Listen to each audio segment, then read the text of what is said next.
संबंध बढ़िया लगा। मैं तो आंसू निकल गए थे इन चाचाओं के लिए, चाचा कहने के लिए मैं तरसता रहता हूं। इन चाचाओं के प्रेम के लिए हम तरसते हैं। भले ही आयु में हम वृद्धावस्था में, लेकिन चाचा, ताऊ, ताई, माता पिता, दादा दादी, मित्र मंडली, ये बहुत माने ये पवित्र रिश्ते, ये रिश्ते पवित्र, ये बेजोड़ रिश्ते हैं। आज बरटे गांव की गलियां हम कैसे भूल सकते हैं? आज बरटे गांव के खेत खलिहान को, उन कुआ बावरी को कैसे भूल सकते हैं? उस नदी को, उस पाठशाला को, जहां तक हमने 5वीं क्लास तक पाठशाला में पाठन किया था, और जिस गुरु ने पढ़ाया था 5वीं तक, उनको कैसे? जिन चाचा ने हमको आ आ ई बताया, सिखाया, उनको कैसे? जी हमारे जिंदगी के महाराज स्वर्ण दिन है, स्वर्ण समय, उद्धार हो गया, उद्धार हो गया। कोई बीमार होगा तो उसका जान पहचान वाला ही उसे देखने आएगा।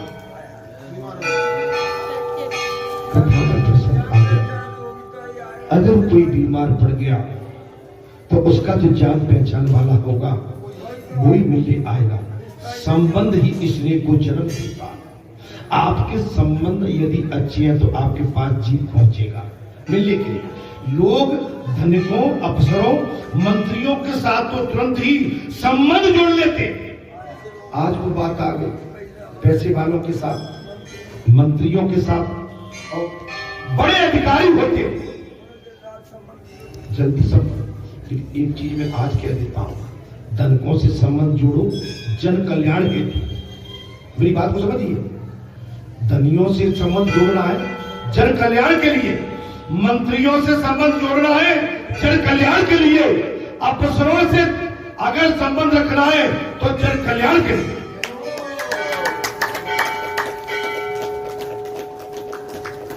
लेकिन ऐसा नहीं होता, अपने स्वार्थ। जहां तमाम अधिकारी आते,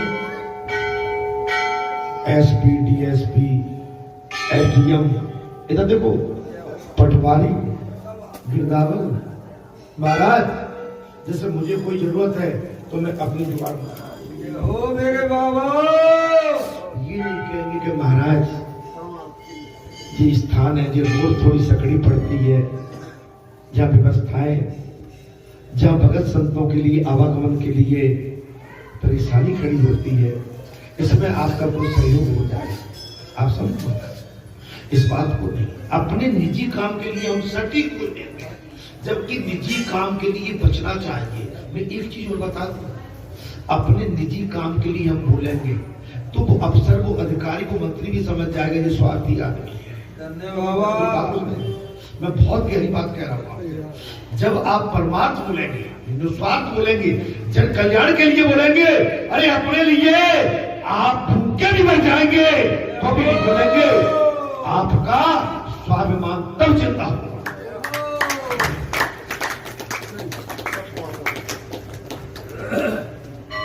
बात ऐसे बोले सांसद जी से नेक जान पहचान हो गई और अपने काम के लिए लगे बात। जन कल्याण, हमारा काम बने या न बने, हमें अब ज्यादा कामों की जरूरत भी नहीं। और महाराज हम तो पुराने जमाने के हैं महाराज, सच्ची पढ़ाई पढ़ के, सच्ची पढ़ाई पढ़ी है, सिफारिश से नहीं थी उस समय, सच्ची पढ़ाई। कैसी पढ़ाई? और नौकरी भी सच्चाई से ली है, कोई उस समय जुगाड़ नहीं थी।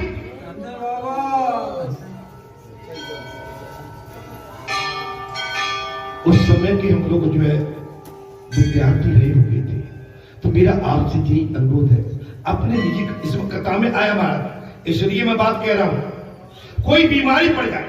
अच्छा, कुछ लोग धनिकों को अफसरों को, मंत्रियों के साथ तुरंत संबंध जोड़ देते हैं। मैं इसलिए ये बात कहूं, जय हो।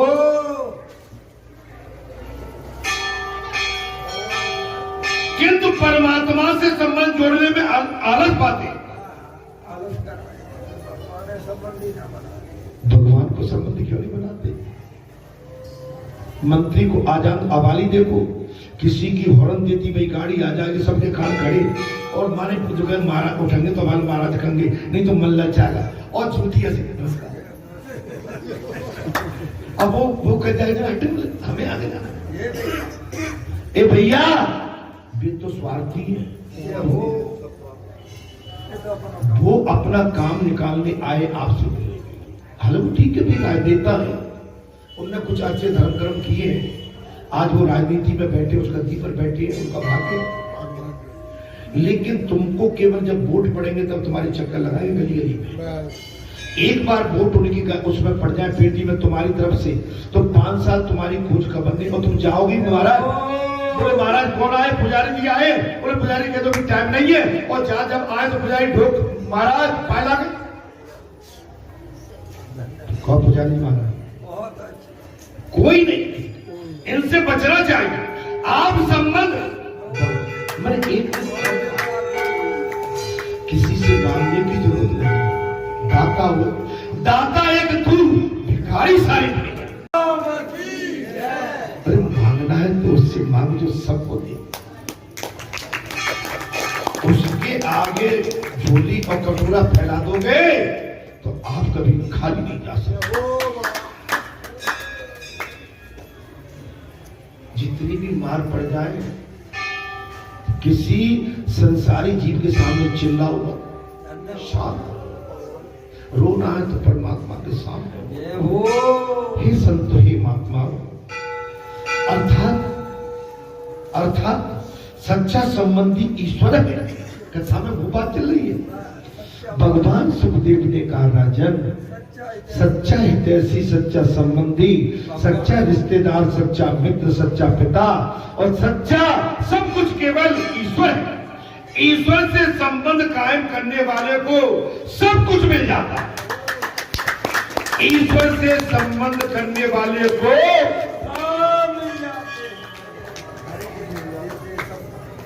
सब मिल जाता।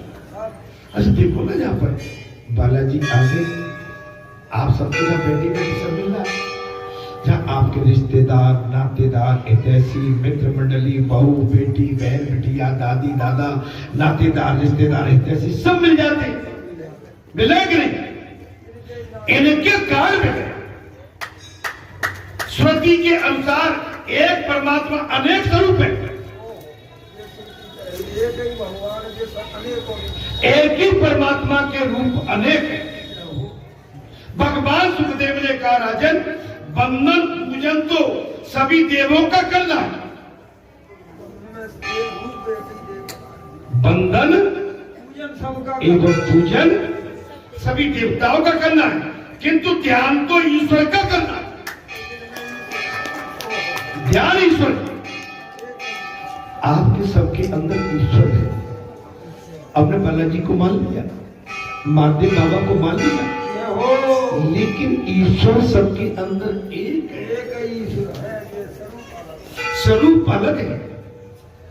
आप जितने भी बैठे हैं, आपके हमारे सभी के अंदर भगवान का वास है, ईश्वर है। आप चैतन्य हैं, आप सभी ईश्वर में हैं, आप सभी ईश्वर में। अगर ईश्वर आपके हमारे अंदर न होते, न बैठ पाते, न बोल पाते, न चल पाते, न संसार के रिश्ते निभा पाते। ईश्वर के कारण ही हमारे संसारी रिश्ते हैं। तो सबसे बड़ा रिश्तेदार कौन हुआ? ईश्वर। एक ही स्वरूप में मन लगाए रखने से ध्यान शक्ति बढ़ती है। एक ही, एक के साधे सब सधे, सब साधे। आप किस रूप में किसको, किस परमात्मा को, आपके इष्ट के स्वरूप में आप जिसको भी पसंद करते हो, उसी का ध्यान, उसमें ध्यान रखा। और मन उसमें स्थिर होता है। कंस बैर भाव से श्री कृष्ण का विचार करता था, बैर भाव से ये पर हरदम ध्यान करना, विचार करना। कंस बैर भाव से बैरी संबंध बना के ईश्वर का याद। महाराज, किसी कवि ने कहा था, पल भर के लिए कोई हमें प्यार कर ले, झूठा ही से। आप समझ, एक ही स्वरूप में मन लगाए रखने से ध्यान भक्ति बढ़ती है और मन उसमें स्थिर होता है। कंस बैर भाव से श्री कृष्ण का विचार करता रहता था। फिर उसके मन में शत्रु रूप से भी वास्तु श्री कृष्ण का ही था, तो उसका उद्धार हो गया। उल्टा नाम जपा जग जाना, वाल्मीकि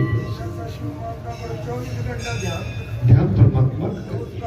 हे संतो, हे महात्माओं, नहीं, अब आप कंस मत बनना। अब आप कहोगे मैं तो खुली छूट मिल गई कंस बनने की, नहीं, कंस रावण कभी मत बनना, अधर्मी कभी मत बनना। ये तो उनसे भूल हो गई। ईश्वर की मार भी प्यार में, ईश्वर की मार में भी प्यार होता है। कथा में प्रसंग आ गया। भगवान सुखदेव ने कहा, हे राजन, ईश्वर की मार में भी प्यार होता है। ईश्वर जिससे मारते हैं उससे तारते भी है, उसका उद्धार भी करते हैं। ईश्वर जिसे मारते हैं, दुख संकट देते हैं, कष्ट देते हैं, उसका उद्धार भी करते हैं। कंस का श्री कृष्ण ने वध नहीं किया, उद्धार किया। भगवान सुखदेव ने कहा, राजन, कंस का श्री कृष्ण ने वध नहीं, उद्धार किया। भगवान जब अपने शत्रु को मुक्ति देते हैं तो प्रेम से पूजा स्मरण करने वाले को मुक्ति क्यों नहीं देंगे?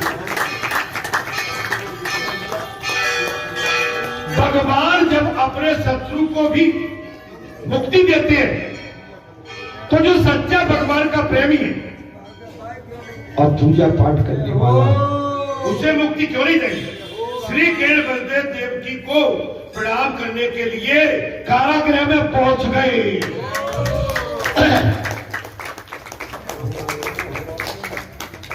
कथा थोड़ा सा विशाल है। भगवान श्री कृष्ण अपने पिता श्री वसुदेव, माता श्री देवकी को प्रणाम करने के लिए कारागृह में पहुंच गए। दोनों को कारागृह के बंधन से मुक्त किया। अब आप कहेंगे कि भगवान को जन्म देने वाले महाराज वसुदेव और देवकी कारागृह में पड़े हैं, तो ये तो लेखनी विधि का विधान है, ये भगवान की लीला है। मुझको जन्म देने वाले भी महाराज सुख नहीं भोगते, वो भी आपत्ति और संकट में सेवक जंजीर तोड़ सके। सेवक जंजीर तोड़ न सके तो श्री कृष्ण ने अपने दांतों से जंजीरों को तोड़ दिया।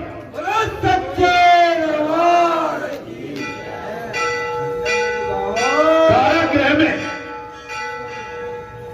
सेवक जंजीरें तोड़ नहीं सके। भगवान श्री कृष्ण ने अपने माता पिता की पड़ी हुई जंजीरें इतने भाव विभोर हो गए, अपने दांतों से तोड़ डाले।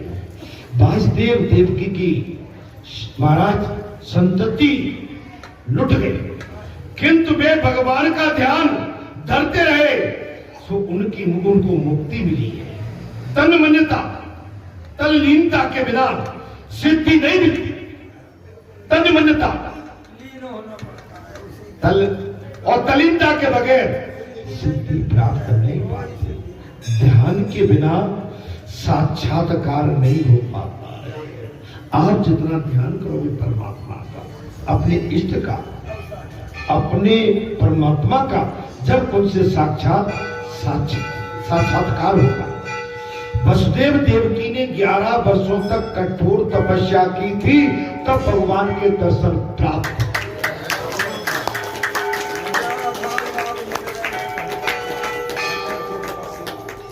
उस मथुरा के कारागृह में वसुदेव देवकी ने 11 वर्ष तक तपस्या की, तब जाके भगवान के दर्शन उनके कन्हैया मिला, महाराज मिला। आज इतने वर्षों के बाद पुत्र को देखा तो वसुदेव देवकी का दिल भरा। आज 11 वर्ष के बाद जब माता देवकी और पिता वसुदेव ने अपने पुत्र कन्हैया को देखा, उनका गला भर आया। वे बोलना तो बहुत कुछ चाहते थे, किंतु प्रेम और भाव से निहारते रह गए। सभी परस्पर को प्रेम से संतोष से देख रहे थे। तब कन्हैया ने कहा, पिताजी, माताजी। तब कन्हैया ने कहा, हे पिताजी, हे माताजी, चारों पुरुषार्थों को सिद्ध करने वाला ये मानव शरीर आपने ही मुझे दिया है। चारों पुरुषार्थों को प्राप्त करने वाला ये मानव शरीर, हे माताश्री, हे पिताश्री, आपने ही मुझे दिया है, आपने ही मुझे दिया। अर्थात जब ये करे इसको भाग रहे हैं तो राकेश मुझे दिया है। महाराज, मन भगवान कभी भी किसी के मजदूरी को और दिए हुए अच्छे कर्म को अपने पास नहीं रखता। उसने अपने पिता माता को बहुत कुछ सम्मान दे दिया और साथ कह दिया, महाराज कि ये सब आपका दिया हुआ है। हे पिताश्री, ये आपका दिया, मेरे अपराध को क्षमा कर प्रभु। भगवान ने साफ कहा, हे मां, हे पिताश्री, मेरे अपराध को आप क्षमा करें। मैं कभी आपसे अब दूर नहीं जाऊंगा, अब दूर नहीं जाऊंगा। मेरा प्रणाम स्वीकार करें। कन्हैया को हाथी पर बिठाकर सारे नगर में घुमाया गया है। नंद बाबा सोचते हैं कि कन्हैया का इतनी धूमधाम से सम्मान तो किया गया, किंतु किसी ने ये नहीं पूछा वो भूखा है या प्यासा।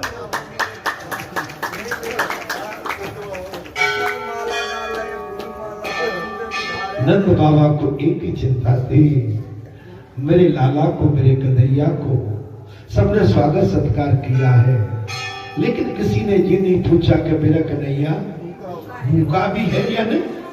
वो माखन मिश्री ले आए और कन्हैया को हाथी पर से नीचे उतार कर महाराज डांट कर खिलाया और रास्ते में इस प्रकार जहां भी विश्राम किया वहां विश्राम घाट हो गया।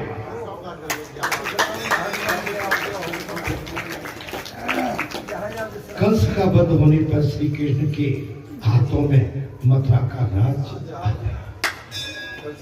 जरा कंस का वध हो गया है और मथुरा का राज किसके हाथ में आ गया? श्री कृष्ण के हाथ में आ गया है महाराज। किंतु उन्हें तो कोई आसक्ति थी नहीं, तो उन्होंने राज्य उग्रसेन को सौंप दिया, उनके पिता को दे दिया, कंस के पिता को दे दिया। तुम एक बात बताते हैं, त्यागी बैरागी होते हैं ना, वो सिंहासन आसन इसकी चिंता नहीं करते, वो तो सत्कर्मी होते। उनके लिए तो जगह जगह पर पल पल में, कण कण में, सांस सांस में मन परमार्थ है, निस्वार्थ परमार्थ है। मन वो भरा जो महापुरुष होते हैं, दिव्य पुरुष होते हैं, तपेश्वरी होते हैं, उन्हें अपने लिए आसन, सिंहासन, सोने के चबूतरा, चांदी का छत्र नहीं चाहिए। अरे उनको तो इस भारत माता की जो मिट्टी का स्वरूप चाहिए जिसमें वो पड़े पले और खेले। ये चमक, ये बगीचे, आज हम इनका आनंद ले रहे हैं, कल कोई और आनंद हो। ये भारत माता हमारी जागीर नहीं है, भारत माता हमारी जागीर नहीं, हमारी जन्मभूमि है, हमारी मातृभूमि है। ये जागीर नहीं है, ये मातृभूमि है। और जो भूमि को मातृभाव से देखेगा वो इस मातृभूमि के ऊपर हमेशा अजर अमर होके राज करेगा। इतिहास साक्षी है, इतिहास साक्षी है। इस बात महाराज इस स्त्री को देखकर महाराज कन्हैया को हाथी पर बिठाया। विश्राम का टाइम आ गया। कंस का वध होने पर उनके पिताश्री को ही राज दे दिया। वाणी और बर्तन एक हुए बिना शक्तिशाली हो ही नहीं सकते। वाणी और बर्तन, वाणी और बर्तन, सब बर्तन सब दिया है। एक ही बात, बर्तन अगर ये एक नहीं होंगे तो जग जाने लगे।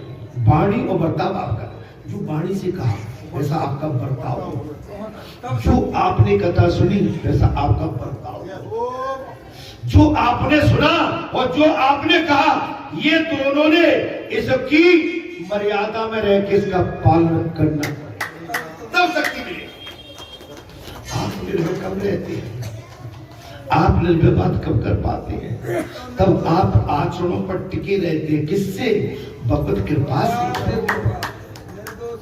ईश्वर की दया से। तब आप यहाँ पर कथा कहने के बाद और बाड़े के ठेले पे जाकर चाट खाओगे तो यहाँ तुम्हारा कोई सम्मान नहीं करेगा और कहेगा अरे क्या बाड़े के ठेले पे चटोरा चाट खाता फिरता।